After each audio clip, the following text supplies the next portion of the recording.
What do you think most people get wrong about motivation? They think it's a permanent fix. They think it's something that a constant. They think that maybe once I get it, I'm going to hold on to it. And that's the thing about that I was telling you, that I always talk about. Nothing is permanent. Nothing is permanent. And a lot of times you have to learn to perform without motivation. You have to learn to perform without purpose. You have to learn to perform a lot of different things. And that's what people think. They think I need to have this motivation to work out, to study, to be better. So if they don't have it, they just don't fucking do it. And that's where you fail. You have to learn to train your mind well beyond motivation. If you have motivation, that's great. That's some kindling to the fire. All it takes is a little bit of fucking spark, you can burn the whole forest up. But motivation, you have to learn to exist without it. You have to learn to be your best self when you're least motivated. And that's the tricky part about all that shit. Motivation is just a word. You have to have these different things in your mind on where you want to go and know that motivation is not going to get me there. Because I'm not going to always be motivated. Jocko said the exact same thing. He said that discipline eats motivation for breakfast. And discipline is good too. But without a clear headspace, there's no discipline. What do you mean? So let's say we have a circuit breaker, okay? And I'm loading everything up to one fucking circuit. Just load it up. It's gonna fucking blow. And once that thing blows, man, the circuit's all fucked up. You gotta have each thing plugged into the right spot. Like a fucking crowded garage. You can't put anything in it. Once your brain is crowded, discipline is great. Motivation is great. But if you can't fit shit in your brain because it's all fucking cluttered with shit, there's no discipline. You may have it sometimes when it fits in that crowded garage of your mind, but you don't have the consistency that you need to have with that discipline. So what are you talking about here? Are you saying doing self-work and reflecting on you as an individual? Are you doing therapy? I call it mental zones. I don't get into it much because we'd be here all day. But basically, is you're organizing your mind so you can put that discipline. So a lot of people talk about discipline. Okay, great. Why do you fall off the fucking wagon? Why can't I continue with this routine? Going to the gym, being better, waking up early, eating the right foods. It's because maybe it's your kids, maybe it's your wife, maybe it's your job, and it's all just stuffed in your fucking brain. You don't have it compartmentalized and organized in these nice shelves. Like you look in the garage, it's all fucking a nice organized militant garage. Hey, where are my dumbbells? Right there. A lot of people whose brain, hey, where's my dumbbells? Let me look.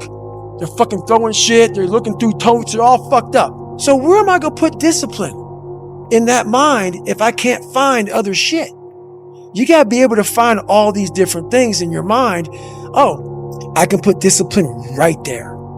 I can put consistency right there. I can put all these things right there in that spot. So that's what I'm talking about. If your life is not organized, and your life being everything around you, because it takes one little fucked up piece of outside interference to clutter your whole mind. Because it's on such a knife edge. That's right. And people don't get that. Your mind has to always be clear. That's why I meditate 2 hours every single night. Because I refresh, I reorganize the garage, which is my mind, every night. So then discipline's in there, organization, everything is in its right spot. So when I wake up, I'm ready to go. So I appreciate self-discipline. Yes. I never had, and the crazy thing about what, you say that, I didn't have a motherfucker come wake me up at 3 o'clock in the fucking morning and say, hey, you got to get your shit in. I had no trainer. I didn't have a nutritionist. It was the self-discipline that I had to survive, to not survive, I was weak, to thrive. No one said, hey man, you're 297 pounds, man. I want to help you out. I'm gonna help. Hey man, you're not smart. I'm gonna help you out. I had to work at all this shit. I had to overcome, and self-discipline is everything. And if you don't have it, I'll look at you right, because I know you're capable of more. It's not discipline so much for me. It's all on you. It's all on you. The self part is what's big. We need someone to hold people accountable. Fuck that shit, man. Fuck that shit. We count on people too much to get us through shit. And we look to our right, we look to our left, we're looking for help. And if you can build that self, you can build that total accountability in oneself, And it's not about being selfish. I'm trying to create a better me. So hopefully people who are hearing this are taking it the right way, can say, I can run a mile. It ain't about running 205 fucking miles, doing 4, being a city. It ain't about all that shit. Shit doesn't matter. I want you to see how fucking far you can go. And that's all it's about, yourself. And that's where it all comes from. So I'm slowly trying to build this brand to the point where I can slowly, hopefully make people from motivated to driven, because motivation is crap. It's shit. People right now, maybe listen to this shit, they'll be motivated to go run. If it's cold somewhere where they're at, a lot of motherfuckers will shut that door, go back inside. That's motivation. It comes and go as how you feel. If you and your wife are good, if you and your kids are good, if you're good at work, you're motivated. I like a motherfucker whose life is imploded, ain't got shit in life, and says, still gotta fucking get after it today, man. That's what it's about. So that's when you move from motivation to driven to obsessed. And I want people to realize once you get to this portion over here, the driven obsessed part, you're unstoppable. But I will say this, anger was never my fuel. I was actually telling my fiance this the other day. People think anger was my fucking fuel. Anger can be a fuel. Anger got me to look into things to become better. I want to show him. But I can tell you one thing, when you're suffering and you're fucking at the wit's end and you want to fucking quit, that anger is gone, brother. Well, it's also not a sustainable fuel source. Your mind is thinking about, let's get the fuck out of here. So I realized this anger ain't shit. I didn't think about my dad beat me up. I didn't think about kids calling me nigga. I didn't think about any of that shit. I thought about, man, this fucking water is cold as balls, man. I get the fuck out of here. So I realized anger was no fuel for me. It may have got me to say, I'm going to be somebody. Anger got me caught up in some serious ego trips, man. Yeah. And on the subject of sustainable fuel sources, motivation's not your favorite. Motivation is just, Goggins, he's so motivational. I'm so motivated. I'm so inspired. No, man. Motivation is just kindling, man. Yeah. It's just kindling. Like, all these fires that happen out here in California, man. So it's so tragic what happened out here. But those fires start by a little motivation. And this is what I'm looking at, man. It's like a little spark starts these big fires. It was so crazy. And that's why I look at motivation. Motivation is just a spark, but those little sparks, if somebody comes by real quick with some water, that fire's down, it's out. But if you come by and that little fire, no one touches it. And that little fire, which is motivation, which is kindling, and that kindling grows off to, like, they call it 1 hour fuels, 2 hour fuels, 10 hour fuels, 10,000 hour fuels. You want that thing to boil over and catch a nice big log. It's going to burn a long time. And that big log starts catching everything on fire. This is your soul. So motivation a lot of times can be fucking just put some water on it, puts it out. That motivation needs to turn into drive, passion, obsession to what you want to become. And once you become obsession or driven, it's a fucking inferno. So now you got to call in tons of firefighters and call in for help for here, calling for help from there. And they're not putting that shit out. Only thing that can take that thing out, it's got to burn itself out. But obsession is self-generated.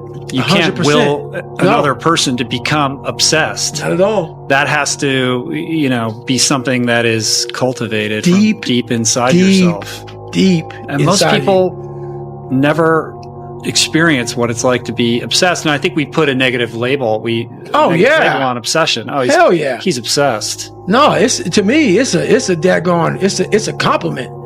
It's a compliment, man, to be. And a lot of times it can fuck you up. It can ruin your life.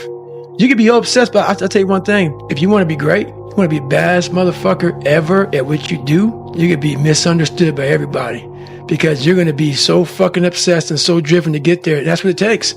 That's the truth. It takes every second of your fucking life. Anybody says balance? Yeah, balance is important for a lot of fucking people. It is.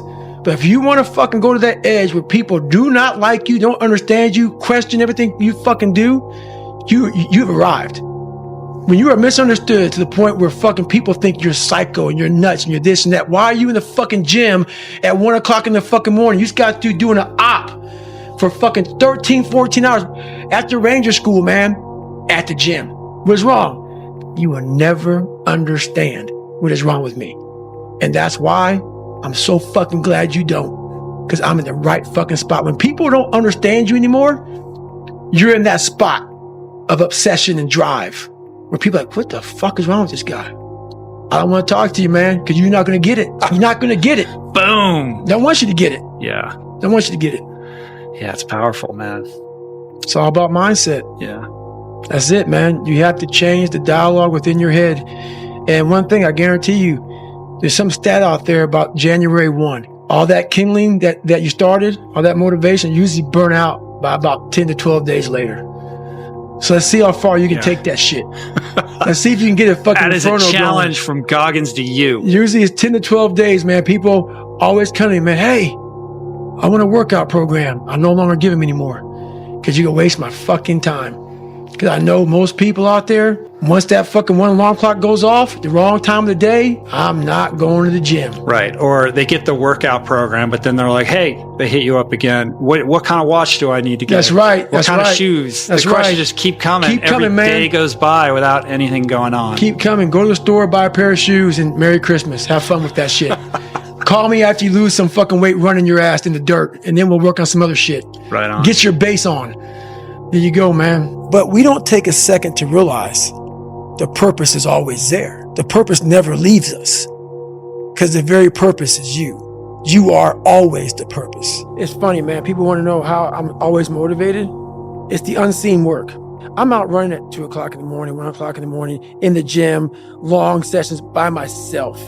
That's real. How I'm able to just extract dopamine, the good dopamine whenever I want. Man, I've trained 99% of my life alone. No one pat me on the back. I did all of the work alone. While I'm still hard on myself, I know what I did.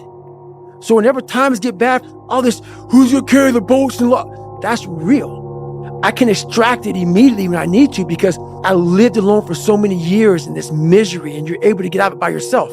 I can take myself to such a level of real passion and purpose. And like the feeling I get is something I can't even explain by myself. I don't need anyone. That's why people come to me to motivate them. No one can motivate me. I have a resume full of fucking motivation that whenever I'm down, I'm like, oh, hang on, motherfucker. Oh, you know the truth. You know the truth. You know the darkness of the fucking dungeons and the fucking demons that fly. You know. And then from there, it's like, oh, okay. You were there. You know this. There was no one there to pick up the rucksack, to pick up the boat, to pick up the log, to go in there. It was you. It was you. There was no pat on the fucking back at 300, at 275, at 250, at 220. No, that was you. So those things that come out of me, that extract from me in the darkness, people are looking for that pat on the back. Where is it? Oh, I don't need it. Because what I've done is in the fucking unseen work, I built Frankenstein.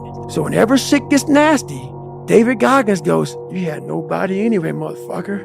So see how I'm talking myself right now? That's me. That shit fires me the fuck up.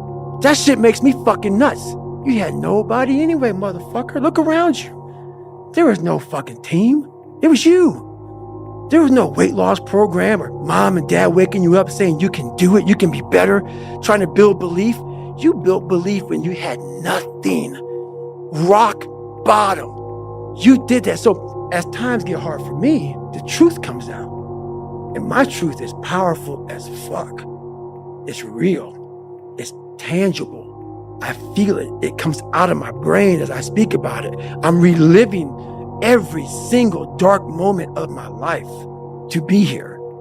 So that is what people don't get. That is what motivates David Goggins, is the unseen work. But everybody needs that pat on the back. They need that training partner. They need that accountability coach. I don't need that shit. And neither do they. But it's what we've trained ourselves to believe that we need. Now, there's no fucking hack, bro. There's no fucking hack. Yeah, you may this and that and saunas and this, all this shit yeah, it's great. There is no fucking life hack. To grow that thing, how do you grow it? Do it and do it and do it and do it. That's the hack.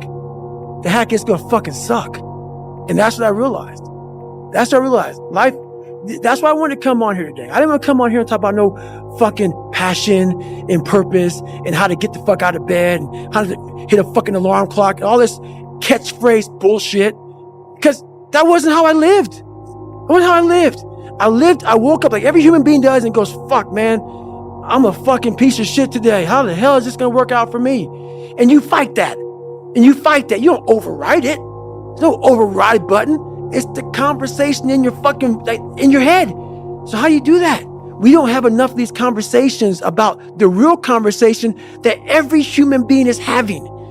And they have no idea how to get out of it, but they do. It's that shit right there, man. You gotta build your will. So now you know why there's so many people that fail in this world to figure out their purpose in life. Where do I go? Because to grow that, it don't look fun. So it's a choice that people have to make in life. Talk about performance without a purpose. Mm-hmm. What's that? So, for instance, let's say you have no races. Let's say you have no classes, no nothing. There's no purpose in your life. People need to have purpose to get up. They need purpose to perform. You need to get to a point in your life where there's nothing on the docket. There's no 5K. There's no, I'm going to get into school to be this or that and still perform to the highest level. Because what people don't get is one day that thing's going to come up. And if you're not constantly performing without purpose, you're not going to be ready when the time comes. It's this magical thing, purpose, that we're all looking for. But what's funny about it all is that we need these things to perform. But we don't take a second to realize the purpose is always there. The purpose never leaves us because the very purpose is you. You are always the purpose. There may be another purpose, like being a SEAL or going to college or whatever, but the main purpose in life is you. So if you wake up in the morning and you don't want to do something, you don't care enough about yourself. And that's what you need to really research is, man, why am I not doing this for myself? Because that is the number one purpose in life, is to better oneself. So that's the only purpose I fucking need.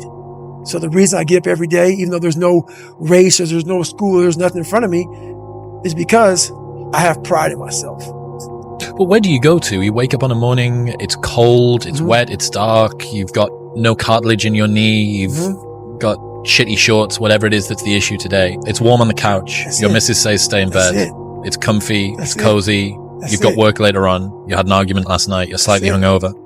Cause I know every motherfucker ain't gonna do what I'm gonna do. So this is how you level up. That's how you level up. I know there's a whole bunch of people with that right there. That fires me up. That makes me fucking happy, what you just said. That brings joy to my life right there. Why? Because I know there's so many people that have the ability and just refuse to get off that couch. Refuse to study a few more hours. Refuse to go deeper, to go further. And that's where I gain the advantage. It's so easy to be great nowadays, my friend, because most people are weak. Most people don't want to go to that extra mile. Most people don't want to find that extra because it sucks. It's miserable. It's lonely. You talk about that you were kind of, lonely by yourself. I was the same way. And that used to hurt me growing up. Now I fucking thrive in that shit. That's the only place to be. A lot of people, wonder, how did you become this? How did you become so vulnerable? How are you doing a podcast now when you were this kid? You overcame things. You fought them. And now this is what happens. This is on the other side of overcoming. You become very, very powerful when you overcome yourself. Let's say that there's someone listening who resonates with what you're talking about. They've been through trauma, they've been through hard times, but they keep breaking promises to themselves and they're struggling to get off the couch and they're having a pity party. How can they stop feeling sorry for themselves? That's a difficult one because you have to want it. You have to want to be better. And it starts off with, you have to have pride in yourself. You have to have pride in yourself. You have to have, there's something about you, whether it's your last name, whether it's just the smallest thing, you have to be proud of yourself. And if you have no pride in yourself, I can't give it to you. Because you're always going to compromise. You're always going to fold. Always. I'm very proud of myself. That's why when people said, no way you can do better than Can't Hurt Me. Roger that. We'll fucking see. It's that pride that wakes you up. And now I'm not talking about bad pride. The attention to detail for the human being I want to do. I call this thing, like, I want to be the standard. Every place I went in the military, there was this ethos about how this place is, how we're going to live, how we're going to represent ourselves. And I walked around and I saw that most people didn't live up to that ethos. Like if you go to whatever company, they had this mission statement on how we want to run our company. I made one for myself on how I want to be. And that is why if people can make up a mission statement, an ethos in which they want to live by, and every morning you wake up, you hold yourself accountable to that mission, not a company's, your own. Make up your own mission statement. What do you want to be in life? And once you do that, now you can work with somebody to get better. You can work with yourself to get better. But until you know what you want to stand for, you will always just be sitting down. You'll never stand for anything. The most powerful weapon in the world, we walk around with it. It's our mind. It's our brain. You have to be able to go into a very dark place in your mind and figure who you are. Go back to what you want to do. What's your purpose? We can't figure our purpose out or why we're here or why we're even born or whatever because it's so loud in our mind. We don't have any quiet time with ourselves to sit back and say, what do I really want?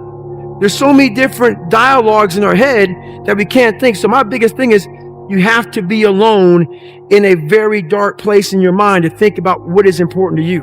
We live in a world where mediocrity is often rewarded. And I sat there and I had time to reflect back on my life.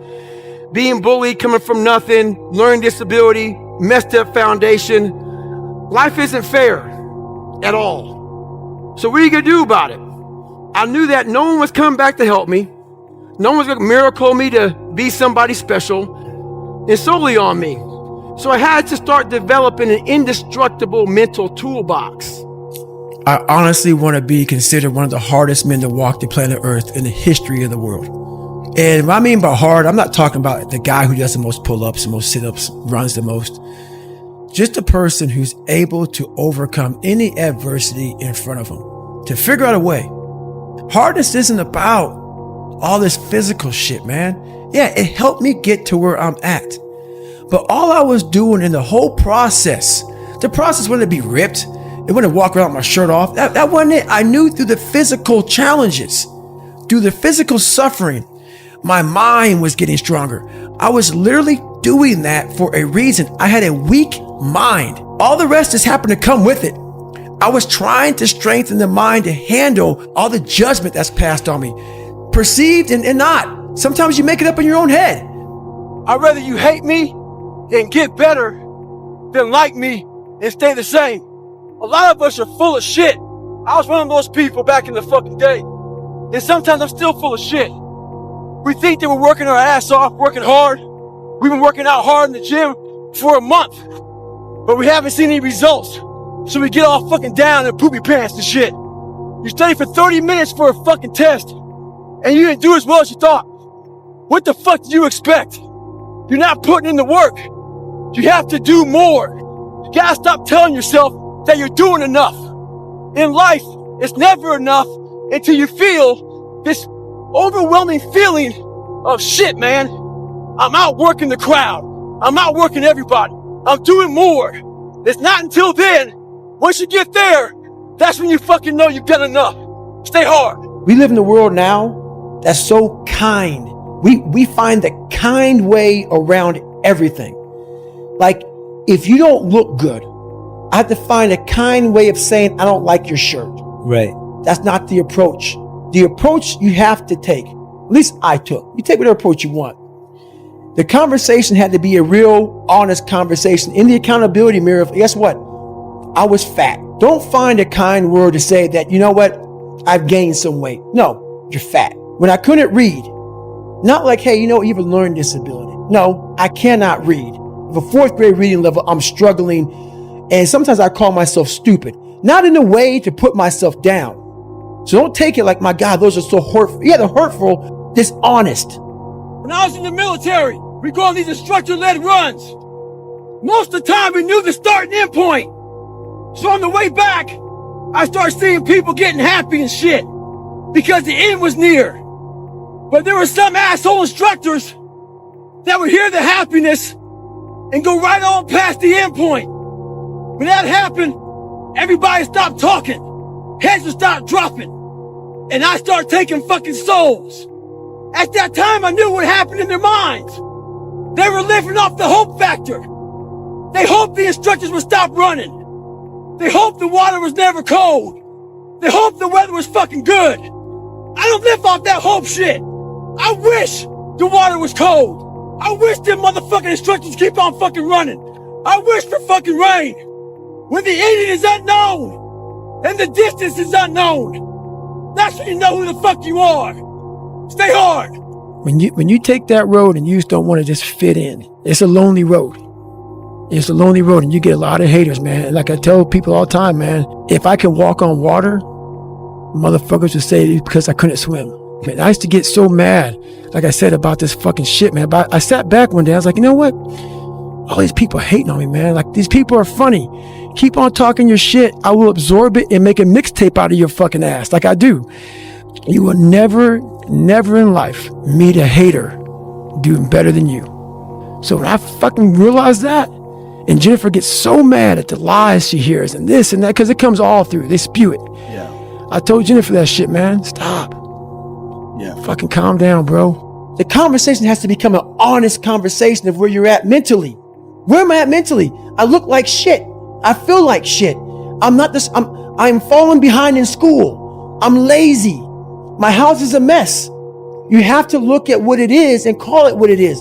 Don't find words to make yourself feel better, because so we hang around people that make us feel better, that tell us what we want to hear, not what we need to hear.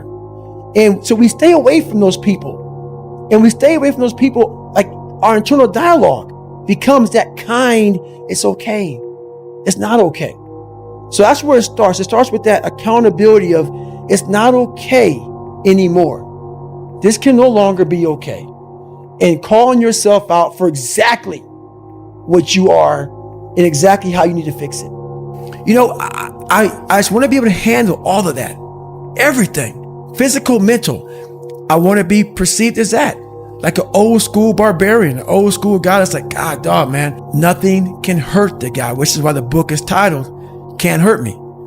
I want people to have that mantra in their life. Take that with you. Take it everywhere you go in life. And if you believe that and you work towards that, callous in your mind, strengthen yourself, can't hurt me is strong. In any situation, like when I was in Buzz, they beat the shit out of you. I'd be the first one to get up and say, can't hurt me, motherfucker. And they were beating the hell out of me. But you say that enough to you. False motivation becomes fucking real motivation after a while. Honestly, the next big challenge right now is what I'm doing right now. Like when I was in 6th grade, I stuttered real bad, severely bad. 5th, 6th grade, 4th grade, horrible. Like my hair would fall out, white splotches over my skin, horrible anxiety. So me talking about myself as much as I am on stage, on podcast, I'm still overcoming. So I'm constantly coming outside my comfort zones and doing this stuff now, sharing my story with people as much as I can. My first week back running, after about 6-7 weeks, I know a lot of you don't understand me. I don't give a shit. But there's one thing I found out. I'm not the smartest motherfucker in the world, but there's one thing I fucking do know. This life is relentless. You better keep coming back from all your failures, all your doubts, all your shit. You better keep fighting, keep getting up. Never fucking lay down for shit. That's one thing we should all agree on. If you've been broken once, you know how that shit feels. That means, fuck it. Try and break me again. One thing in life, suffering has no expiration date. It don't give a fuck if you're black, white, poor, rich, where you come from, how you were raised. It will keep coming after you. Stay hard. If you're trying to go to that uncommon, amongst the uncommon place, it's a lonely motherfucker up there, man. It's lonely. I'm not saying I'm better than every fucking body. I'm not saying that. And once again, I'm not speaking for every SEAL. I'm not. But I didn't try to be what they were. There's people that are willing to go very far, and then there's people that are willing to go far further than them. That's it. And when you're a person who prides yourself on your ability to go very far, and then someone is willing to go far farther than you, you have to decide, do I want to look at that as the new standard? Do I want to judge myself do I want to admire him Yep. or do I want to try to take him down That's because it. I feel bad Yeah. because I can't do what he does or I haven't done what he does or what he does makes me look bad because I like to think I'm a hard worker. Right. I like to think I'm disciplined and hard. And then I see this fucking dude out there that's just making me look soft. Right. And so instead of just going, look at him, man, fuck yeah. Right. Instead of a smart person will look at that person as fuel. So one big thing is the accountability mirror. You have to start with yourself. So what happened in my life was we start to get, I call it like the rucksack. A rucksack is a pack that you carry in the military and you put all your stuff in it. As you're growing up, we all have a backpack. And what we put in it is all the crap we go through in life. That's what is in the backpack for the civilians. And we carry it around with us. My dad abused me, learning disability, stutters, immaturity, insecurities, self-doubt, so much crap on top of me. So much stuff. I lied a lot to create friends. So much stuff was in my backpack. No one's coming back to help me. So it starts with that person in that mirror. You have to realize you are on your own now. It's a very lonely journey. And it starts with the accountability mirror of looking at saying, hey, my dad who beat the hell out of me is not coming back. All these things are coming back. I have to face myself. And you have to own all those things that people may have done to you. Now it's yours. You got to own it. And it's yours now to fix the problems that people did to you. It makes no sense. It's not fair. I get it. But if you live in that woe is me mentality of guess what? My dad did this to me. My mom did this to me. People who bullied did this to me. You're going to always live right there. You have to figure out ways to move forward because you're not coming back. And it starts with the mirror. So what's the great divide of human beings? Who are you on those days you don't want to do things? It's easy to conquer when it's good weather. You got good sleep. Work's going good. The family's good. You feel great. Your body's not injured. Those are the easy days to conquer. But who are you on those fucking days when all hell's broke loose? Your body's fucked up. You're sore. You're depressed. You're miserable. You're not the favorite person at school. You might be getting bullied. You might be falling behind in life. Who are you on those days when shit's all fucked up? That's the great divide. Those people who get up on those days when everything's fucked up and still grind, that's the separator right there. Stay hard. Well, and we're in a culture that is driving everybody towards this idea that happiness is purchased through luxury, comfort, and ease. And we want it very fast. If you don't see results in the first 2 days or the first week, I'm done. That's the mentality of most people. The struggle is too real. We're not patient. We like in a world where you can Google the best restaurants around me right now.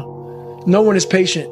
And for you to lose weight, for you to stop drinking, whatever the hell you're going through, it takes a lot of patience, a lot of time, and a lot of pitfalls, a lot of plateaus.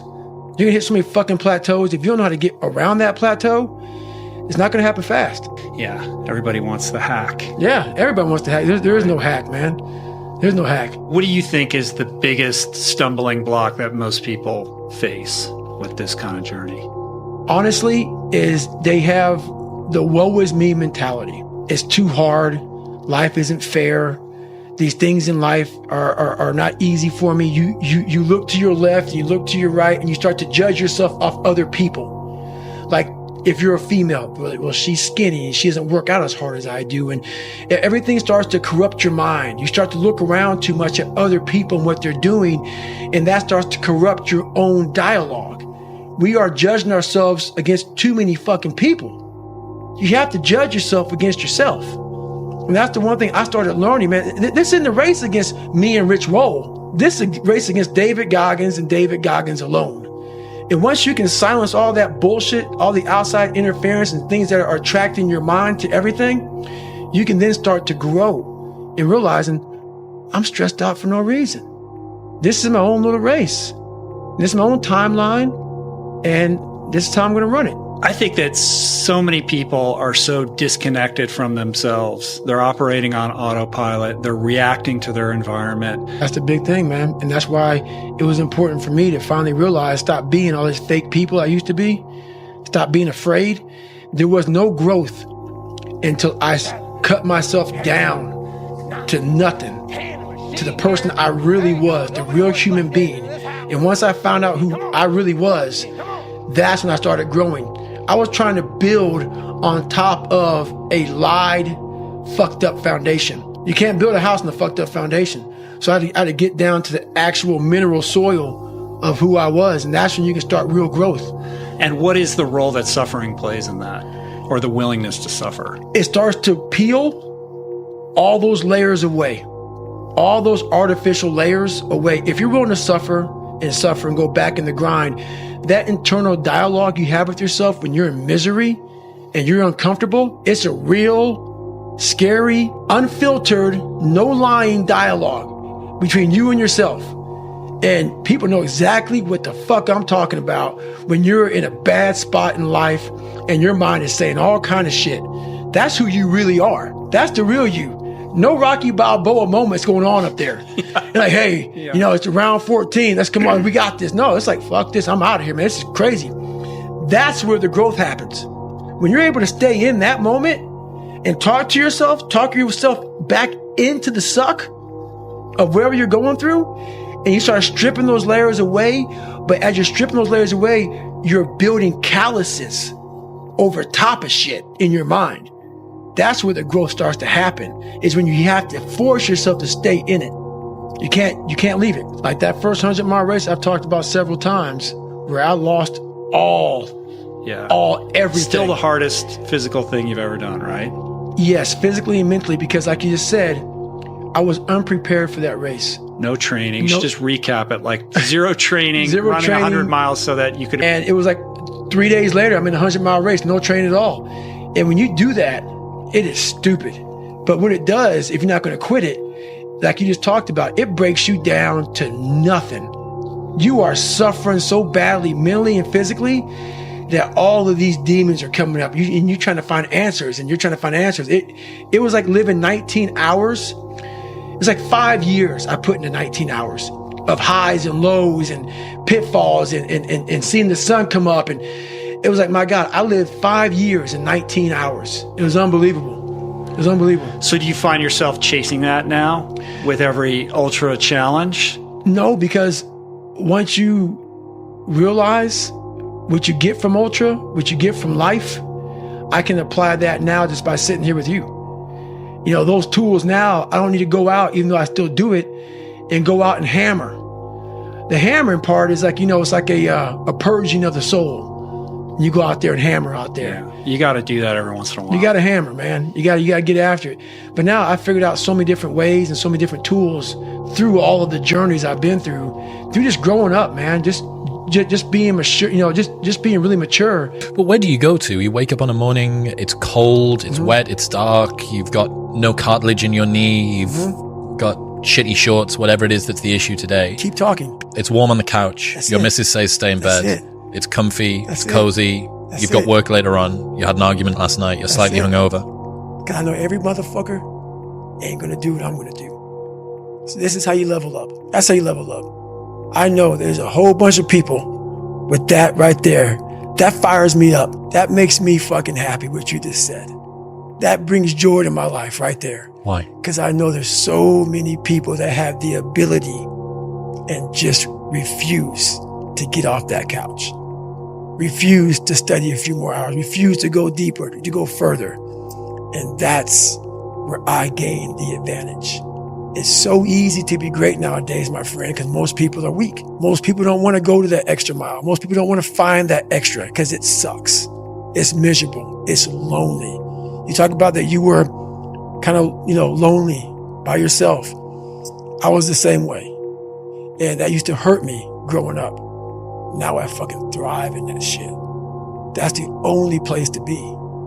To get into the class I had to lose 106 pounds in less than 3 months. So I was like, fuck that, I can't do that. I grabbed my chocolate milkshake and went back to Ecolab. I'm going back to work, man. This is my life. So in this job, you're looking for cockroaches, looking for rodents and stuff like that. I don't like cockroaches too much. I hit the mother load of cockroaches. And this restaurant got full of cockroaches and rodents and everything else. And I sat there and said, this is my life. I said, this is my life. You are exactly who the fuck, this is it. And I said, this ain't going to be it for me. So in that restaurant, I quit my job, left my canister in that restaurant, my spray canister, got back in my Ecolab truck, and I went home. And I started working out like somebody. I became the most obsessed person on the planet Earth. And I had to invent a guy that didn't exist. I had to invent a guy that can take any pain, any suffering, any kind of judgment, be called nigger, be called whatever the fuck in the world, and be able to stand in the fucking room and say, go fuck yourself. I had to build this callous mind, and I built it through suffering. I built it through downright fucking just crushing myself. If it was raining outside at 3 o'clock in the fucking morning, if it was snowing, the first instinct is don't go out there and do shit. My instinct was, we gotta fucking go out there.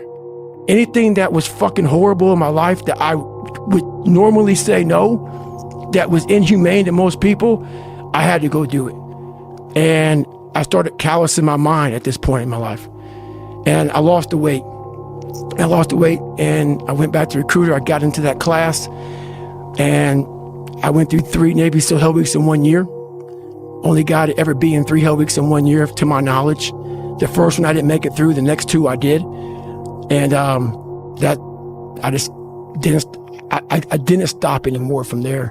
And I started realizing through this process that the fucking mind is what you created. And I started opening different doors that I didn't think were even there, that I didn't think even existed. And the more doors I opened up, the more I started realizing that my potential is damn near endless. And it changed my whole mindset. So I went from David Goggins and I created Goggins. And that journey is a priceless journey that is hard for me to even explain to people because it sounds so quick and easy. Like I lost this weight and I went through 3 Hell Weeks. I went to Ranger School, went to Delta Force Selection, whatever it is. It was brutal. It's a brutal journey every fucking day. And everybody goes, well, are you happy? If anybody knows my life story, and I'll try to give you just a snippet of it, where I'm at today is in front of Joe Rogan telling you my life. To get through where I became, to get through where I'm at now, there's nothing but pride I have for myself that I can't really show people. Because I have this face that they see like, are you happy? What's wrong with you? I'm driven. I'm obsessed. And that's what you see. So you come back, you do the quarter mile, right? You walk back home. How do you regroup? So what I did, I sat down there and I put Rocky in. I got my milkshake, put Rocky. I said, you know what? I was big time in Rocky and Platoon. Why Platoon? I love to see people who were getting beat down, and there's scenes. There's scenes that just drove me, and people in my Hell Weeks, I was in 3 of them, they'd always hear me singing these songs, humming these songs in torturous situations. When everybody's quitting this fucking code, I would be somewhere gone, somewhere fucking dark as shit. There's a scene in Platoon when Barnes shoots Elias, and they think Elias is dead, and the choppers are taking off, and Charlie Sheen's asking, Tom Berenger, where's Elias? William Dafoe. Oh, I found him back there dead somewhere. And through the woods, the Viet Cong is chasing Elias through the woods, and they're shooting him in his fucking back. And all he wants to do is get to the fucking chopper. He's getting shot in his back, he's getting up, he's getting shot in his back, he's getting up. And you see this guy just fighting. I love the fucking guy who just fucking fights. And so I put these things in as reminders that you're gonna have to fucking suffer, man. This fucking 0.25, man, man, you're gonna have to fucking suffer to go from this fat, insecure motherfucker to one of the best guys on the planet Earth. This journey is gonna take something that is gonna be incomprehensible to most people. And these different visualizations, how I visualize in my self-talk, it became so nasty and dirty that I almost liked the fact that I went 0.25. So it became from being defeated to like, man, all right, motherfucker, maybe tomorrow we can go 0.75. It just became this different mindset. I turned negatives into positives. So I would take it like, who would even think about doing this? So I would sit on my couch saying, who at 297, who can't fucking swim that great, who's scared of the fucking water, would have the fucking balls? Who had the balls to fucking man up, quit a job, and go and just put everything on himself? So it's how I started talking to myself and putting myself in a whole different category, and that would fuel me the next day. And I just kept using that as fuel. No one would do this shit. No one would do this shit. You're the baddest motherfucker around. You're the baddest motherfucker ever lived. And I just kept fueling me with the with the right kind of message that I needed to hear that I was never telling myself. And through time, it became reality to myself. There's a lot of people that change who they are depending upon what people want from them. And that's me. Yeah, that's important, man. And most people struggle their whole life to find out who they are. Struggle their whole life to find out what defines them, what they actually enjoy and what they don't. You start putting yourself in situations that suck, you'll find yourself. Yeah. You'll find it real quick. It's the only way to find yourself. You don't find yourself, if you like bench pressing and you bench press all the fucking time, what are you finding out?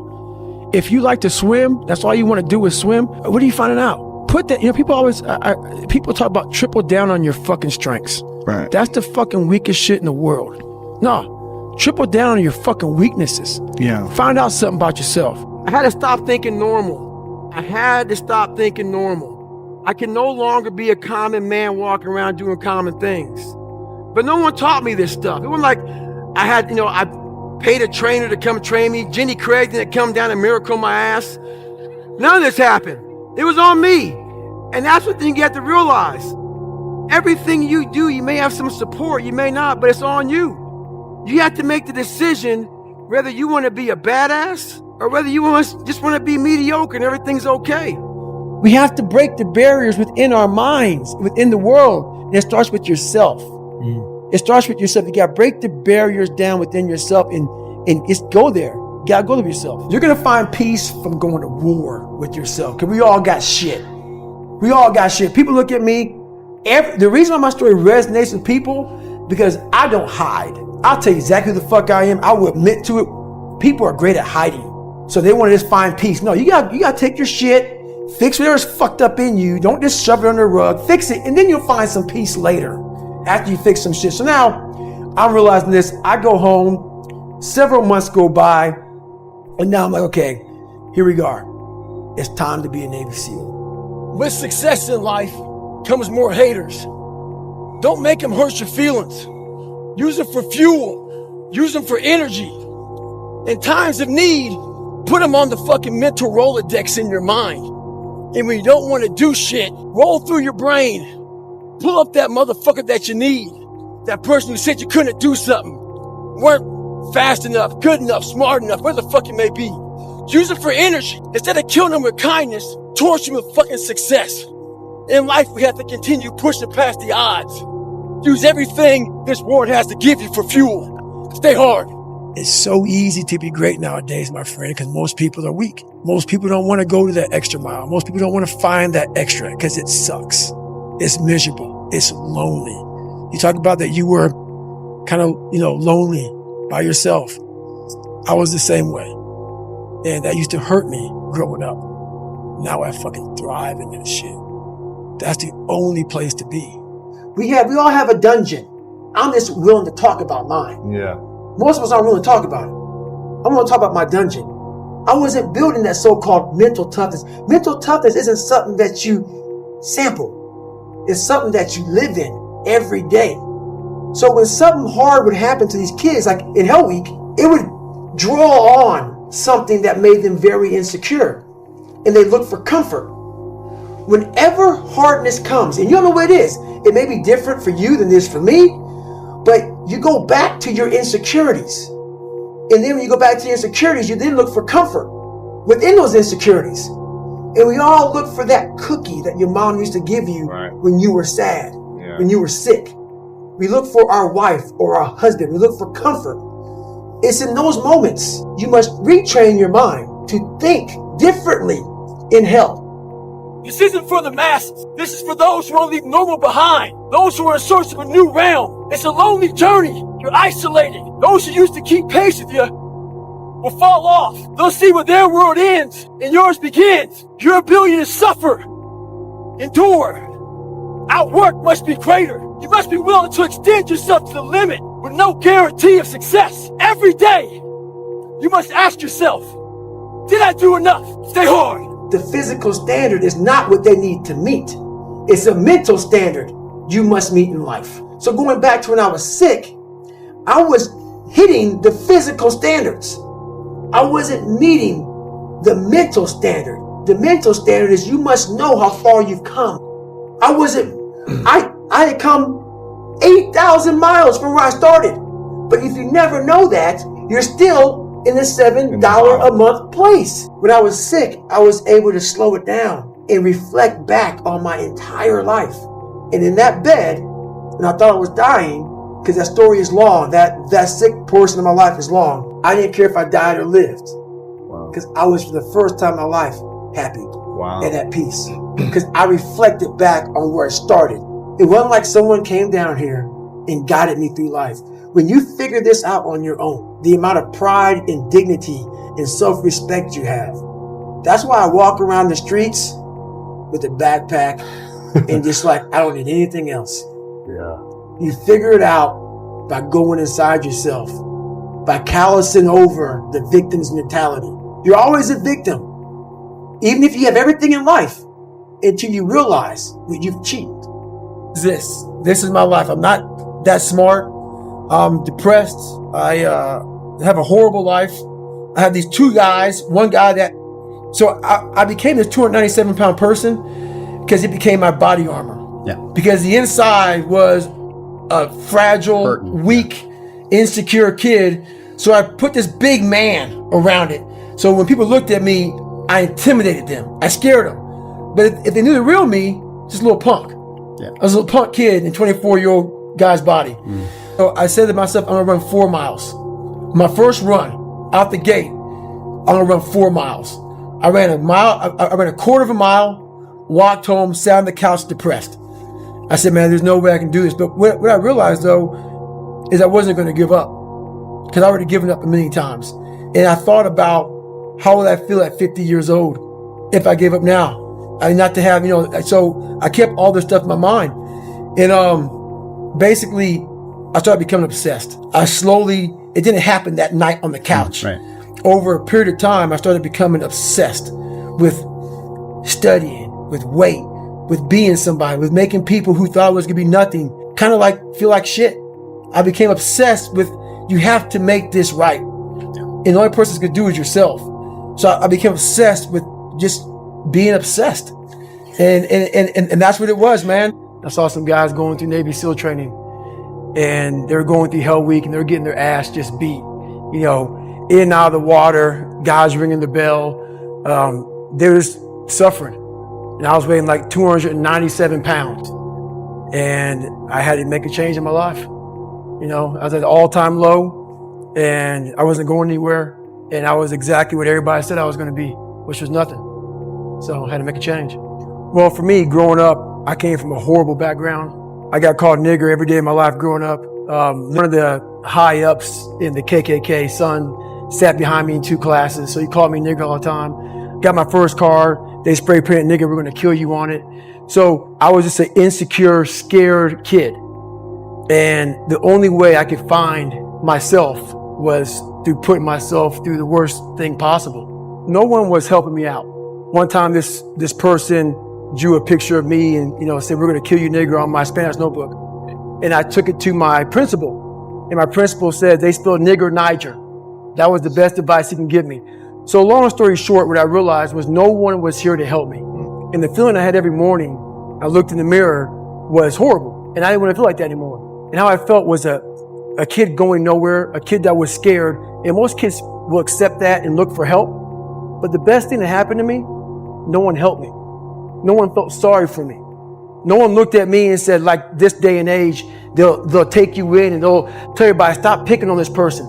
Back then, they didn't care. Well, life took me somewhere unexpected. I'm unprepared. It's about 6 degrees out here and I'm underdressed. But guess what? No one gives a fuck. You gotta get the motherfucker in. Sometimes life can really hijack your fucking mind. When that happens to you, you're all fucked up. Your goals, your ambitions, everything is out the fucking window. In life, we all go through different things. Sometimes your girlfriend or boyfriend breaks up with you. Guess what? Get the fuck over it. They no longer want you. Maybe you failed a test in school. You worked your ass off. Guess what? You failed the fucking test. Get over it. Move past it. Learn to not let life hijack your brain. At work, you've been working your ass off for that new promotion. You don't fucking get it. Someone else does. Maybe they kiss better ass than you do. Guess what? Get over it. Life will hijack your mind if you let it. Don't allow all these things to make you a lesser person. You must own your mind. Don't let life own yours. Get after it, stay hard. I had to figure out I wasn't going to be a punk kid all my life. So the only way I could turn around was to suffer. I had to build calluses in my brain the same way I built calluses on my hands. So I broke the Guinness Book of World Records for pull-ups a long time ago, but I failed at it twice. And I did 67,000 pull-ups in trying to break this record. So to do 4,030 pull-ups, I had to do 67,000 for training for that. Wow. And so what I realized is for me to become the man I wanted to become, I saw myself as the weakest person God ever created. But I never blamed God for anything he did to me.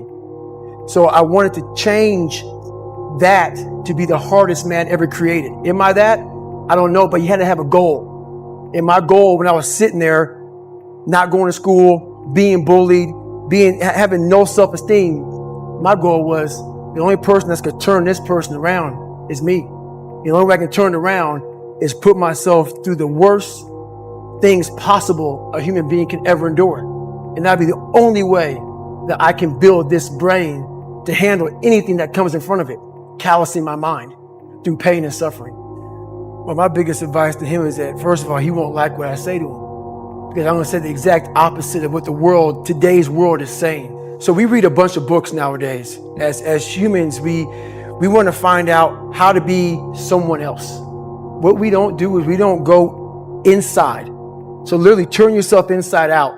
Read the book that's like we're writing a book every day of our lives, but we never read that book. So what I would challenge this young man or young woman to do is you have to look inside of yourself to see what you really want. What are you passionate about? We use these words and these little phrases of only the strong survive and all this other crap. They're all just fucking words. I get so tired of hearing people just talking. Like right now, someone may think Goggins is just talking. You don't know me.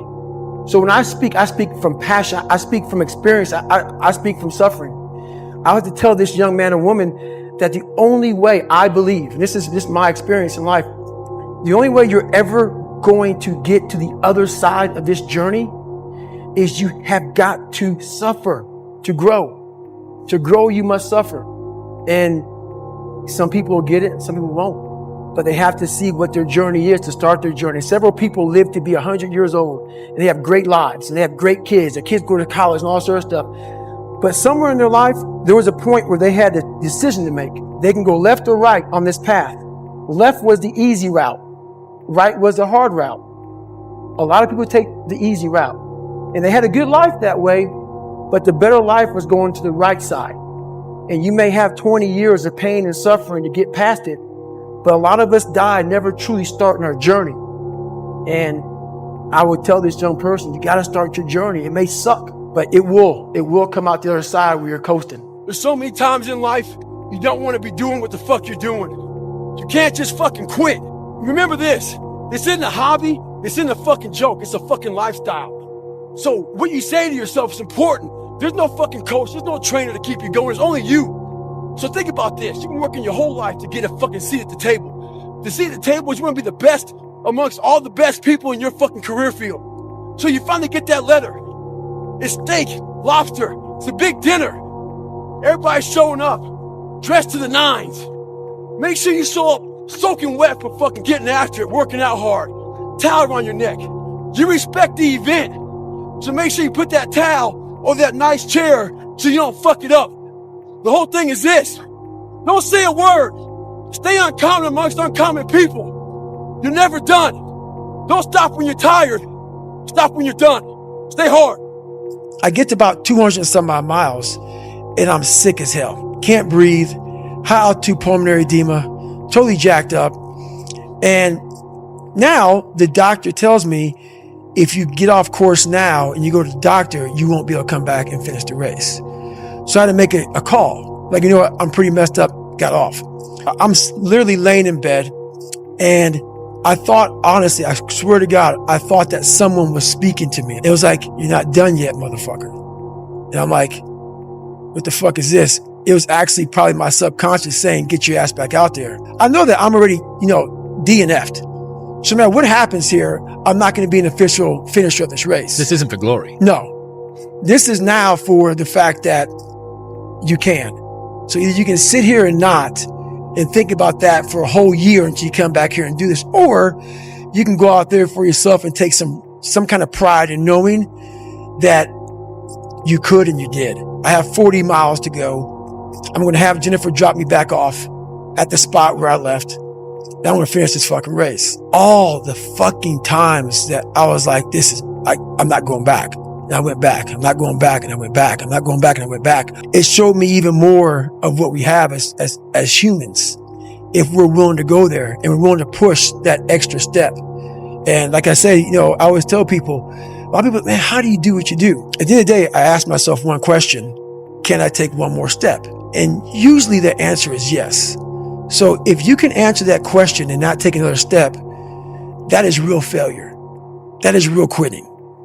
So a lot of people can take one more step, but they choose not to. I don't know if you can take 2 steps. You got to answer that question after you take the first step. But I can always take one more step. So if I choose not to, that's on me. And I got to live with that. What separates me from a lot of people is they go into a daunting task, and the task is overwhelming. Like when I heard the pull-up record was 4,020 pull-ups, and I was talking about breaking this record, people are like, oh my God. I went right to a pen and paper. They go, what are you doing? I'm doing the math, man. What are you talking about? I'm open-minded to the fact that, okay, if I do 5 pull-ups in a minute for so many hours, I can get so many pull-ups in. How much time do I have to rest? I was breaking the math down. You have to be open-minded to the possibilities that I can do this. Once you shut your mind down to the possibility that it can be achieved, there's no way it can happen. So that's why my eyes and my body light up about things, because I know that if you're in a fight, you have to attack. You have to keep attacking. The enemy has to know he is not going to give up. You must break the soul of whatever the fuck is in front of you. That's what I realized. I was never breaking the soul of anything in front of me. So that's why I came up with this thing called Taking Souls in my book. I started to devise ways to break a soul of a human being, of an object, of whatever's in front of me. If you keep on attacking something, nothing wants to stand in front of anything that is relentless. Nothing. At mile 70, man, it was torturous. And with blood down my leg and 30 miles to go, I started reaching the cookie jars, man. I started pulling off all kind of stuff. I reached in my mind, and a lot of us, when we have bad times in life, even the hardest person in the world, we forget how badass we are during that hard time. I have a thing where I take a couple seconds to reflect on, hang on, man, you've been through this, you've been through that, you overcame this, overcame that. I don't ever close my mind to the fact that this can be done. And I knew I had to get up. I needed nutrition. I needed hydration. I needed to stop being dizzy. So that's the first thing I did. I didn't panic on I had 30 more miles to go to get 100. I started about the process.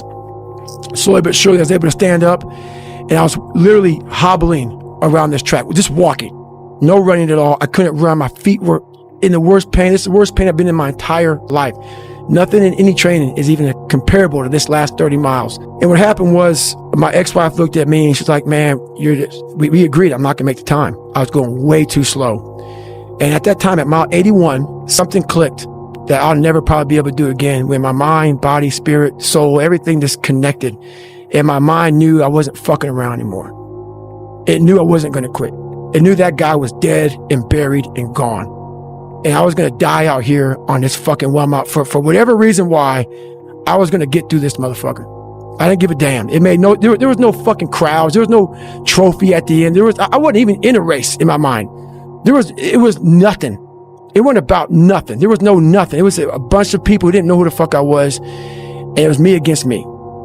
And I used all these different dark places to start bringing out light and just fucking going deeper and deeper. Ended up running the next 20 miles. I ran 101 miles, and I ran the next 20 miles, at about a 10:30 pace. And I did 101 miles in 18 hours and 56 minutes. I built Goggins from the ground up. I was born David Goggins. David Goggins wasn't good enough. He was a scared, bullied, abused kid who struggled in life. And that kid, whenever something got tough, no matter how hard I trained, no matter how ready I was, David Goggins, the real David Goggins, would come out and he would quit. So I realized this over a period of time. So I had to build Goggins. And in that process, I had to go back to that mental lab. And that mental lab is at scratch. That mental lab isn't that trained humility. And so That's where I get better. I get better when I'm digging holes in the ground, when I'm waking up early knowing I don't have to do these things. That's where I get better. So it's important to stay hungry. It's important to stay hungry, but it's important more to stay humble within that hunger. So while you're hungry, a lot of people are hungry, but humility is everything. I always fix the things on the surface. So if I couldn't read and write, I learned to read and write. I would always fix these things on the surface level. And so whenever something hard would like raise its ugly head, I didn't have any kind of tools to handle it. I'm like, man, I thought I fixed this already, man. But no, I didn't go deep into the dungeon of my soul to say, okay, what is making you a quitter? What is making you a weak man? What is making you afraid? And so that's why I kept on quitting and going back to start, or not knowing how to get through hard times. And that's why I always tell people, I'm not a theorist. I didn't study I didn't study a fucking book. I literally put myself in a fire repeatedly, like a sword. You put a sword in a fire repeatedly and repeatedly. If you keep on doing that, you're going to get a nice sword. And then you keep on beating it. You got to beat the shit out of it. And that's what I am. Yeah. I became that. I said, okay, we can't quit. We got to figure out why you are this pussy. Why are you this pussy, man? What is wrong with you? What's going on here? So I kept on putting the sword back in the daggone fire, and I just beat it harder. And I beat it harder. Before I knew it, I started realizing, all right, man, the brain is starting to get hard. The brain is starting to get hard. I'm no longer a theorist. I'm now a practitioner. I put it in hell. I dissected it while it's in hell, because you can't dissect anything in a normal environment. You can't dissect anything in 72-degree weather. You must put it in the fucking freezer and freeze the fuck out of it. And then you dissect it. Dissect it when it's miserable. Dissect the brain when all it's thinking about is, I need to get out of here, man. I want to get out of the fucking freezer. Open the door. And he said, nah, 5 more seconds, man. 5 more seconds in the freezer. And that's when you start to pick that brain apart. And that's what all this stuff did to me. I kept on putting myself back into the freezer or the fire and beating the shit out of myself, mentally and physically. Before I knew it, this is what happened. Hell Week's 130 hours. And 130 hours is a lot of seconds, a lot of fucking seconds. And if you lose, let's say you win every second but one, you lost. It only takes 1 second for you to lose the whole thing. You're in a situation where life is sucking. Let's say you're in extreme cold water and your life is flashing before your eyes. Every time that wave goes over your head, your thought process is, I gotta get the fuck out of this water. And you're in Hell Week and you're hour 1 of 130 fucking hours. It's all fun and games, okay? Because at the beginning of Hell Week, the guns are going off. It's like a pep rally. So you're fucking hyped up and your boys are linked arms and you're getting sprayed. And it's like a fucking pep rally. But then what they do is they shut that shit off. They shut it off. All that hoo-yah, all that hype, it gets real quiet. And they march you out to that surf zone for something called surf torture. And it's that water, that Pacific Ocean is cold as shit. So no more pep rally. You're now in your head. You're linked arms with, your brothers beside you. You don't know if they're going to be there long or not. You don't care. You think about yourself. You lay back and that first wave hits you. Your mind goes straight from hour 2 all the way to hour 130. You can't process 5 days of this shit. You're now in a fuck you, like I gotta get out of here. You're in fight or flight. It's cold. I can't be cold this long. And then this is where that 1 second decision comes in. You forgot every reason why you wanted to be there. You don't care about SEALs. You don't care about any of this shit. You don't care about fighting for your country. You don't care about that gaudy gold trident that they put on your chest. You don't care about any of that shit no more. All you want to do is go back home. You want the warmth. You may want something to eat. You want your girl to hold you. All those things of comfort are there in that 1 second. And this is where people lose. So what I do in that 1 second, because we all think about quitting when shit's hard. But what you have to do in that 1 second is hard to process information during pain, because that pain takes over and you can't think rationally. You're thinking about fight or flight, save yourself. That's not a rational thought. It's not a thought that's going to get you through hard times. Most people fail that 1 second. So what happens, what I do in that 1 second. And there's a bigger process to all this, but in that 1 second, so I physically stay in the water, but mentally, I'm on the fucking beach with the fucking instructors. And the instructors, it's cold outside, so they got these parkas on. They got their cup of fucking Joe, and they're warm because they've already been through it. So now it's your turn to go through it. So mentally, I get back with them. I'm still in the water physically, but mentally, I'm back with them. I'm chilling. I got my parka on, and now I'm thinking logically because I'm warm now. Mentally, I'm warm. I've taken that 1 second. Let's not quit yet, Goggins. Let's fucking think about your options. Where are you going to end up if you quit this shit? Where are you going to go? What are you going to say to yourself? Because you know you're going to get warm. The second you get out of this water, you can take a shower and you could be warm. And in 5 days, you could be out. So I start thinking logically. I calm my brain down because your brain just wants to get the fuck out. Ring the bell, put your helmet down, get warm, and then you're really fucked. And these are the things you have to think about the 1 second decision. So that's what that's all about. It's about gaining control of your mind, putting things back in the proper perspective, and then saying, I really do want to be here. And I'm going to have a bunch of these 1 seconds through this 130-hour journey. And I have to learn to control these, because if I fail one of these 1 seconds, I will not be a SEAL. I will not be a doctor. I will not be a lawyer. I will not be whatever the fuck it is. So that's how important that 1 second decision is. It's all about your mind takes control of you. You have to say, fuck you. I run this motherfucker. And that's what that's all about. Everything I do in life, it sucks. Everything I do in life, it sucks. That's why when I was 300 pounds and 24 years old, it wasn't like I had some big epiphany of let's just go be a Navy SEAL and let's lose some weight. No, I knew my entire life was going to be a struggle, which is why I just ignored it. And I said, I'm not even trying to jump off into this shit and learn how to read, how to write, how to memorize, how to become something I am not. But through that process, something happened to me. And I realized this is why I feel sorry for no one. In this podcast, they're going to really not like me because people are going to think that I am maybe lying or maybe fibbing or exaggerating. No, I was the lowest form on earth. No talent, no ability to learn. And I literally know what it is to be rock bottom and to build that up. So that question about learning is a pain in my ass. And I don't have to do it. It's the thing about it. I'm 49 years old and I'm a multi-millionaire. I don't have to do anything. So all I thought about when I was growing up is, man, I can't wait till one day it gets to the point where I no longer have to do this stuff. But what happens, as I got older, it became a way of living. So how I do every day is how I do every day. It's a discipline. It's a regimen. It was a choice I made. And the choice I made was, what are you willing to sacrifice? And what are you willing to give up to find every bit of who you are as a human being? And I was willing to give everything to do that. There's so many times in life you don't want to be doing what the you're doing. You can't just quit. Remember this. This isn't a hobby. This isn't a fucking joke. It's a fucking lifestyle. So what you say to yourself is important. There's no coach. There's no trainer to keep you going. It's only you. So think about this. You can work in your whole life to get a fucking seat at the table. The seat at the table is you want to be the best amongst all the best people in your fucking career field. So you finally get that letter. It's steak, lobster. It's a big dinner. Everybody's showing up, dressed to the nines.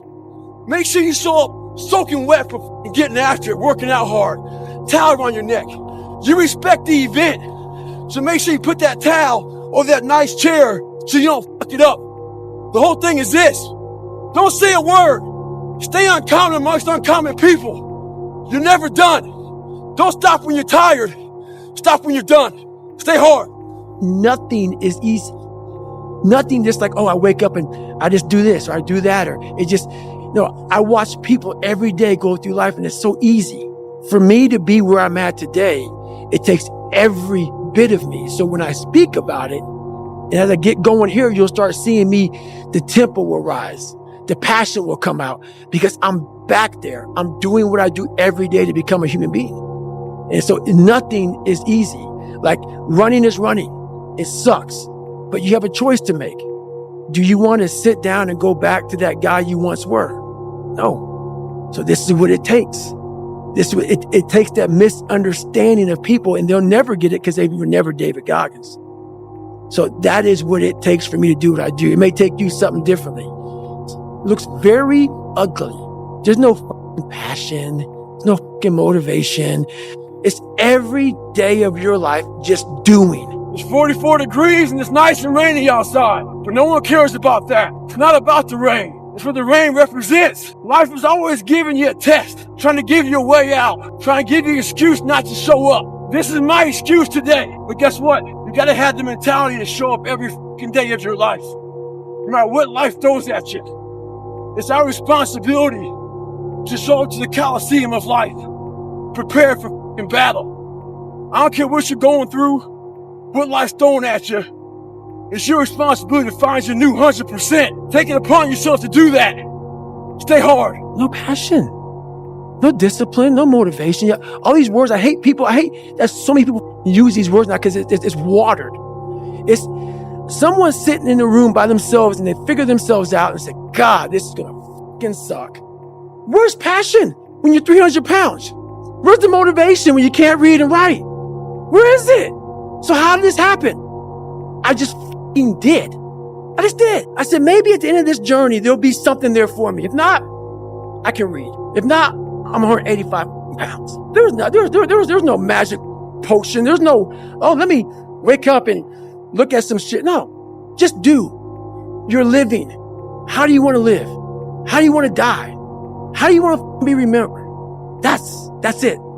That's it. Period. You know exactly what to do. Exactly what to do. Because even me, in my state of, I can't read and write, I knew exactly what to do. It just sucks doing it.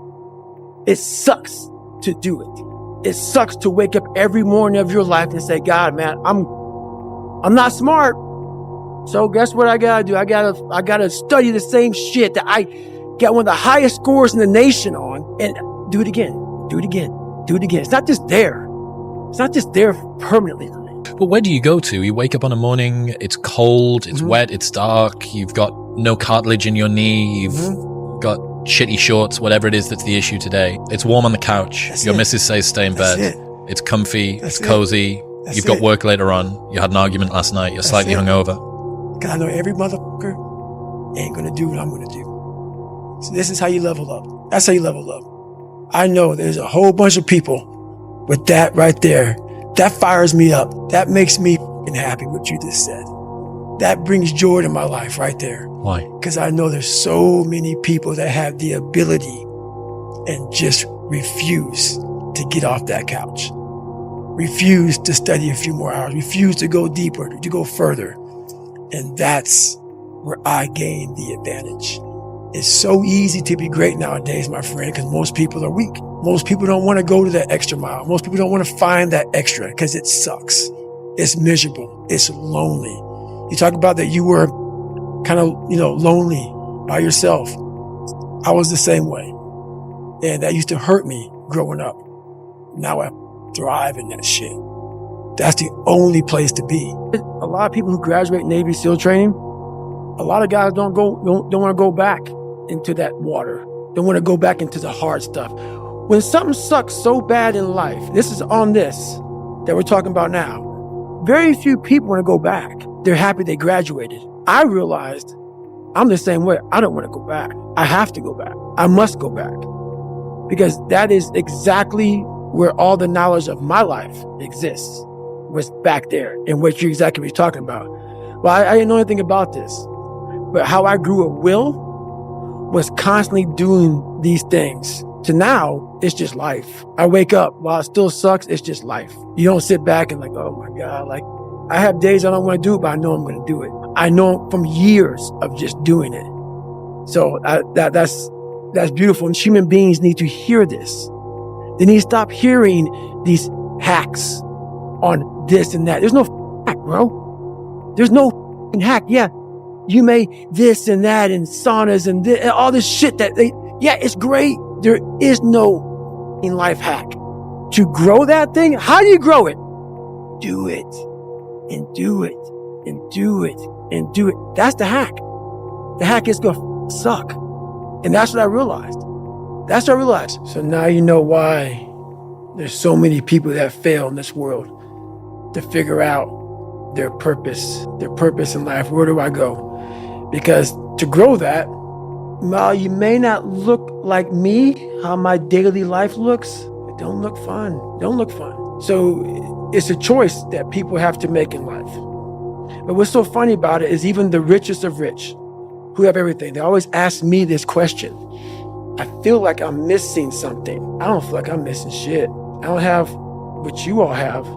But you'll never in my life hear me tell you I'm missing something. Everybody is. They're missing this feeling. I found it a long time ago. I found it right there in that willpower thing. People are missing exactly what went on with David Goggins. Why don't you smile? I do. But I figured something out. That's why you'll never hear me say I'm missing something. I found it years ago. You find it in the suck. You find it in the suck, and you find it repeatedly in the suck to the point where you know exactly who you are. Most people are missing something because they don't know who they are. You create your own self. Most people are missing something because there's so much trapped in there. I don't even want to say potential. I think that's a word used out too much too. There's so much in you that God or wherever the hell you believe in, or if you're an atheist, in you that you have not unlocked, that you walk around with this gorgeous wife or a great husband and all this money. You're like, God, I feel like I'm missing something. Yeah, because it's about 75% of you is still in there, still chained up because you just didn't want to find your willpower. Didn't want to find your soul, your will, your heart, your determination, your guts, your courage. And what that looks like, it looks scary. Like your little scary lab I went in. Scary. To wake up every day and say, I'm stupid, but I want to figure out a way to be smarter. Versus saying, man, I just can't do that. So you limit this box. So your box becomes so small of things you can do. There's no hacks, bro. It's you against you. You against you. And if you misunderstand that, you have a real problem. A real problem. I can understand you misunderstand me running down the street, shirt off. I can get it. I get it. If you misunderstand what I'm saying right now today, the problem is you, and you don't want to fix it. I can't give you shit. You can't give them shit. I can give you ideas. At the end of the day, when I was losing the weight, I had to miserably wake up every morning in the cold because it was Indiana, November when it started. I was miserable. This is your new life. Take it or leave it. There's no happiness about it. There's no peace behind it. It sucks. It just sucks. And that's the one thing, if I could teach anybody anything, it just fucking sucks. And it's going to continue to suck. And then one day you'll get to a special part in your life that it might get a little bit better.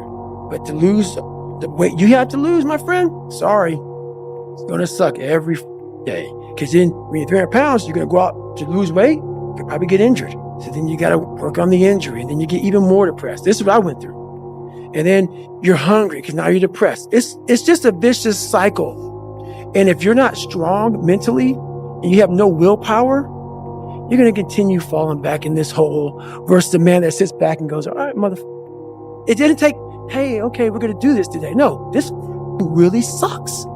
This is real, dude. This is real. And every day, I'm a setback. So this is what I would tell your boy. This is exactly what I tell him. Every day you wake up, you're going to probably be set back for the first 4 weeks before you lose significant weight because of the mind is going to be with you the whole time. There's no dopamine. There's no dopamine in there at 300 pounds. You got nothing. Your hormones are shot. You have to envision something that is more powerful than you. Something has to get you out of bed, and you have to create it. It has to be false because you're not it. You're a fat piece of shit, and that's the reality of it. So you have to create a false reality to live in that just to get to work on yourself. There's been this unrelenting voice in my head. We all have this voice. It's the right or wrong voice. And a lot of times that voice guides us into comfort. And my voice guided me into comfort a lot. But I have this other voice I heard my whole life saying, hey, motherfucker, what are you doing? Nah, man, we got to go over here. We got to go over here to that rock pile over in the fucking corner where nobody's at. That's where victory's at. We're over there in that corner. So this voice was giving me all these answers. I wasn't a real smart kid growing up, but I had this crazy voice in my head saying, over there is where the fucking answers are. And I didn't want to listen to it because over there was pain. Over there was me looking in the mirror. Over there was me being accountable for all these things I went through my life. Even though people put them on me, it's now mine to own. And I didn't want to go over there by myself, but I had to. And this voice was guiding me there. It's God, whatever you want to call it.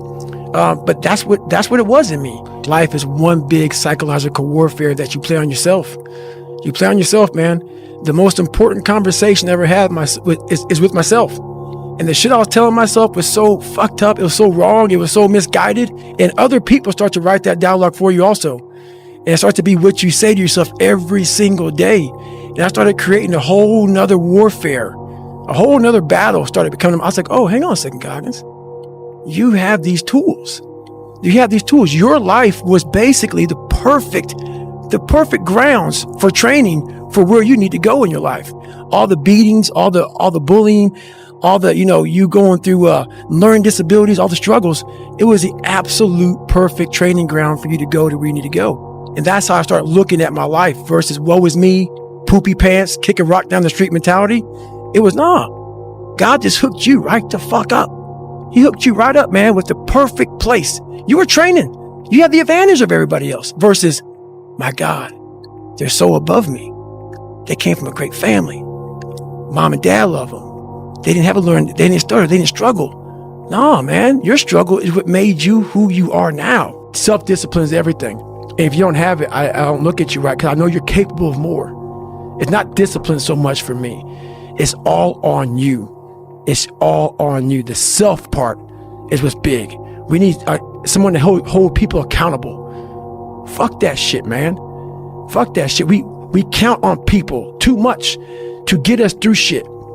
And we look to our right, we look to our left, we're looking for help. And if you can build that self, you can build that total accountability in oneself. And it's not about being selfish. I'm trying to create a better me. So hopefully people who are hearing this are taking it the right way, can say, I can run a mile. It ain't about running 205 fucking miles, doing 4th, being a city. It ain't about all that shit. Shit doesn't matter. I want you to see how fucking far you can go. And that's all it's about, yourself. And that's where it all comes from. No one's going to fucking come to help me. No one's going to fucking come to help me. It's fucking me against me, period. And so I had to man up. And I said, the first thing I got to start doing is facing every fucking fear I have. No matter what the fuck it is, man. And these things would keep me up at night. No one, people who are hearing this shit, they will never really understand and grasp when you face these things and so many things, how they keep you up and haunt you at night. I had two options. To either be that 300-pound guy who sprayed for cockroaches and made $1,000 a month. And at 24 years old, knowing when I'm 50 fucking years old, I can reflect on this and think about what guy I never became. Or I can totally just sack it up and fail and fail and fail until I succeed. So I started calling recruiters up. I said, I'm going to go be a fucking Navy SEAL. Most people are missing something because they don't know who they are. They never examine themselves. They've never done this experiment on themselves. The lab rat, we're all lab rats, but you're also the scientist. You create your own self. Most people are missing something because there's so much trapped in there. I don't even want to say potential. I think that's where it's used out too much too. There's so much in you that God or wherever the hell you believe in, or if you're an atheist, in you that you have not unlocked. God, I feel like I'm missing something. Yeah, because it's about 75% of you is still fucking in there, still chained up because you just didn't want to find your willpower, didn't want to find your soul, your will, your heart, your determination, your guts, your courage. And what that looks like, it looks scary. Like your little scary lab I went in. Scary. To wake up every day and say, I'm stupid, but I want to figure out a way to be smarter. Versus saying, man, I just can't do that. So you limit this box. So your box becomes so small of things you can do. My box wasn't even a box. It was a fucking little pinhole. And then through examining myself, getting some willpower, some courage, it became bigger than this table. But that's what we all do. That's why I wanted to come here today and talk to you about real shit. Not no fucking like hacks. There's no hacks, bro. It's you against you. You against you. And if you misunderstand that, You have a real problem. I can understand you misunderstand me running down the street, shirt off. Fuck this. No, yeah. I can get it. I get it. If you misunderstand what I'm saying right now today, the problem is you and you don't want to fix it. It developed a lot of anger and I still have it. And it will never go away. Because when you put yourself in the sewer like I was in, and please, if someone saved me, come out and announce it to the world. There's no one. So when you know that, and then I'm sitting at a table with all these smart people who are telling me what to do and shit and guiding me through my life now, I don't need you to guide my future. I know what's good for me and what's bad for me. And for me, it took every bit of focus I could. And I know social media, that's why people love to go on there, because they want to show you the good side of life. I'm not teaching good side of life. So I had to figure out a way when I came on in 2016 of teaching you what life really is. For the majority of us is hell. And so while people love to show you the cars and the house and the vacations and shit, all that's good. All that's happy. I'm going to show you the side that I know most of you are going through. And people hide very well. I don't want to hide anymore. I hid it for 24 fucking years. I'm going to teach you how to be vulnerable, because that's the only way you fix yourself. You don't fix yourself by coming out here and me selling you some fucking books. That's why I don't have them. I forgot them. I'm glad people got something from the book. I want you to learn that the only way you grow is how to look at yourself and say, okay, like I did, what the fuck I have to do to get somewhere? There was nothing good on there. Nothing. Yeah, I love playing basketball. I left that out. That's something I love to do. I don't care about that. That didn't make the fucking list. Because the list that I had to live by was the very list that was to get me at this table with you. And a lot of us have this voice in our head.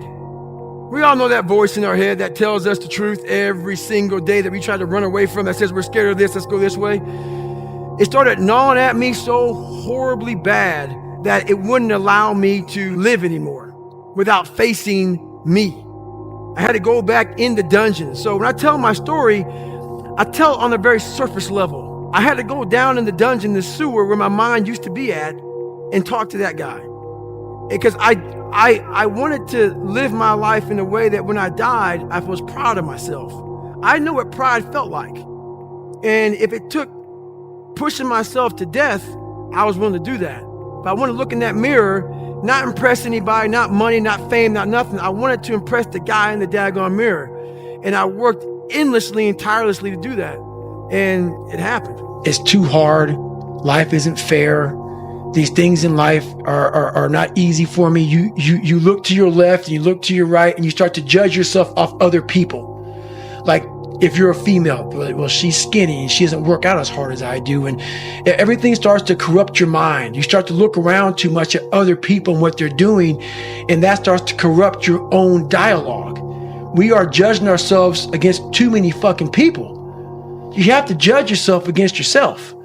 And that's the one thing I started learning, man. This isn't a race against me and Rich Roll. This is a race against David Goggins and David Goggins alone. And once you can silence all that bullshit, all the outside interference and things that are attracting your mind to everything, you can then start to grow in realizing I'm stressed out for no reason. This is my own little race. This is my own timeline, and this is how I'm going to run it. You're willing to suffer and go back in the grind. That internal dialogue you have with yourself when you're in misery and you're uncomfortable, it's a real, scary, unfiltered, no lying dialogue between you and yourself. And people know exactly what the fuck I'm talking about when you're in a bad spot in life and your mind is saying all kind of shit. That's who you really are. That's the real you. No Rocky Balboa moments going on up there. You're like, hey, you know, it's round 14. Let's come on. We got this. No, it's like, fuck this. I'm out of here, man. This is crazy. That's where the growth happens. When you're able to stay in that moment and talk yourself back into the suck of wherever you're going through, and you start stripping those layers away. But as you're stripping those layers away, you're building calluses over top of shit in your mind. That's where the growth starts to happen, is when you have to force yourself to stay in it. You can't leave it. Every day is going to suck. And live like that to be better. And I put it this way, I'm in the water is going over my head, the Pacific Ocean, it's freezing. February, cold as shit. Been through 3 hell weeks. For you to constantly win, when this voice over here, the real you, is saying, get the fuck out of here. Go. You're nobody. You've always been nobody. And it's true. People don't hear that. That's a true voice. That's the real reality of David Goggins at 24 years old. It's not a false reality. And then you had to create another voice over here that is saying you're better than that other voice. And you're in the freezing cold water that both voices don't want to fucking be in. But you win. And it goes from the water to the studying, to the running, to losing weight, to how you eat, to how you function as a man. Every day of your life, you're winning these battles. And the thing about it is you have to be really, and sometimes all the voices are telling you the wrong shit, man. But through years, not a podcast or listening to a book or reading a book, years of sacrifice, of suffering, of diligent, pinpoint fucking work on what you want to do for yourself. Not like, oh, let me just do a bunch of shit. I want to be in every task possible. No. Pinpoint what I want to do with my life. What happens is you have all these voices that are telling you you're fucked up and this is going to be hard. But for some reason, you put so much practice into you that you can ignore every one of them that are telling you you're not going to fucking make it and still be able to fucking make it because you have put the practice in that this is the process. It's such a daunting task that all the voices are saying no. But you still have the conviction that I know I can do this. And that's what it took for me to get here 30 years ago, 30 to 25 years ago, pipe dream. And ever since then, every voice was like, you're a fucking nut. But when you put that practice in, every day you lace them up, and I don't mean run. It's just a metaphor for life. When you lace them motherfuckers up every day, pretty soon you win. Pretty soon you'll fucking win. There's so much peace in knowing what I've accomplished and what I've done. I found peace years ago. In the battle, you find peace. When you go to war with yourself, you find a lot of peace because you know exactly who you are. And that is where the peace is really found for me. Well, everybody, it's Groundhog's Day again for David Goggins. If you pan it down here, you see it's about 3 o'clock in the morning and there's not a car or a person in sight. If you pan over here, it's the same thing. Not a car or a person in sight. People want to know where I find my strength at, where I get my strength. I get it from a lot of places, but right now, this morning, I'm getting it from, there's not a motherfucker that's up. There's not a car, there's not a person. Everybody's in their bed, sleep, dreading that it's a Monday, hate it's a Monday. And I'm loving it. I'm loving that. Where everybody's getting weaker, I'm getting stronger. It's not about the running, the swimming, the push-ups, the sit-ups. It's about what those things do for your mentality. You don't get better on the daggone couch. You get better by coming out here and getting the fuck after it every daggone day. Stay hard. It's funny, man. People want to know how I'm always motivated. It's the unseen work. Like, I'm out running at 2 o'clock in the morning, 1 o'clock in the morning, in the gym, long sessions by myself. That's real. How I'm able to just extract dopamine, the good dopamine whenever I want. Man, I've trained 99% of my life alone. No one pat me on the back. I did all of the work alone. And while I'm still hard on myself, I know what I did. So whenever times get bad for me, people, all this, who's gonna carry the boats and love? That's real. I hate that people know me for that guy because that guy is not every fucking day. Like when they see me, they want that energy. That's not me every day. I can extract it immediately when I need to because when you train alone, and I lived alone for so many years in this misery and you're able to get out of it by yourself, I can take myself to such a level of real passion and purpose. And like the feeling I get is something I can't even explain by myself. I don't need anyone. That's why people come to me to motivate them. No one can motivate me. I have a resume full of fucking motivation. That whenever I'm down, I'm like, oh, hang on, motherfucker. Oh, you know the truth. You know the truth. You know the darkness of the fucking dungeons and the fucking demons that fly. You know. And then from there, it's like, okay, you were there. You know this. There was no one there to pick up the rucksack, to pick up the boat, to pick up the log, to go in there. It was you. For too long in my life, I wanted to be accepted. Growing up, I lied. I fucking did what I could. If you fucking like UFC and I didn't, I love it. I love it, man. Let's go fucking watch it, man. Be my friend. Be my buddy. That fucking weak ass shit. I found out through this path of life, who is David Goggins? Who am I? So going through I did it alone. There was no fucking trophy on the fucking wall on the mantle. That trophy's in my fucking brain. No one helped me get there. No one paid my fucking bills. No one did shit for me. No one ran those fucking miles, lost that fucking weight, went through I suffered on my own and developed this man who said, it's who I am, man. A very competitive, ultra competitive dude that take it what you want, man. I call that personal sovereignty. Exactly. And there's not a lot of people that have that. That's me. And there's a lot of people that change who they are depending upon what people want from them. And that's me. Yeah, that's important, man. And most people struggle their whole life to find out who they are. Struggle their whole life to find out what defines them, what they actually enjoy and what they don't. You start putting yourself in situations that suck, you'll find yourself.